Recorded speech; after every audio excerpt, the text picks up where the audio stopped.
আলোচনায় বলছি যে ভারত এবং পাকিস্তান যদি যুদ্ধ হয় জয়ী হবে কে? নিঃসন্দেহে ভারত জয়ী হবে।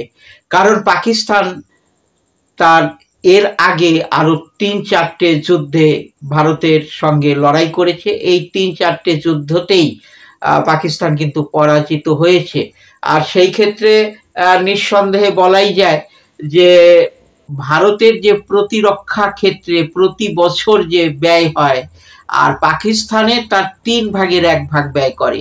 এবং পাকিস্তান কি করে, ভালো অর্থনৈতিক দিক দিয়েও পাকিস্তান পিছিয়ে আছে। তারা অস্ত্র বিক্রি করে বিভিন্ন দেশের সঙ্গে, ইসলামী যে দেশগুলো রয়েছে সেই সঙ্গে কিন্তু অস্ত্র বিক্রি করে পাকিস্তান। অস্ত্র বিক্রি করতে করতে তাদের নিজের দেশকে রক্ষা করার মতো অস্ত্র তাদের নেই, এই ক্ষেত্রে বলাই যায়। আর যাই হোক, আর ভারত স্বয়ং সম্পূর্ণ অস্ত্রের দিক দিয়ে, সব কিছুর দিক দিয়ে।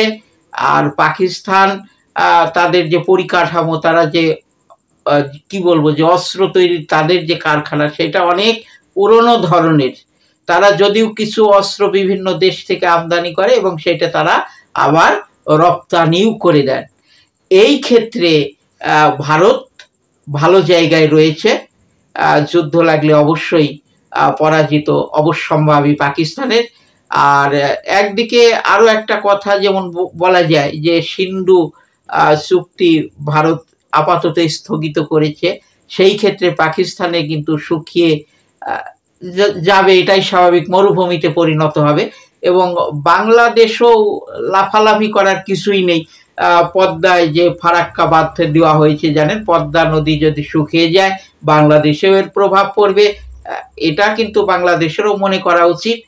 আর কি বলবো, যে সব মিলে পাকিস্তানের কি বলবো, যে অস্ত্র যা যা রয়েছে তার চেয়ে অনেক অনেক সমৃদ্ধশালী কিন্তু ভারত।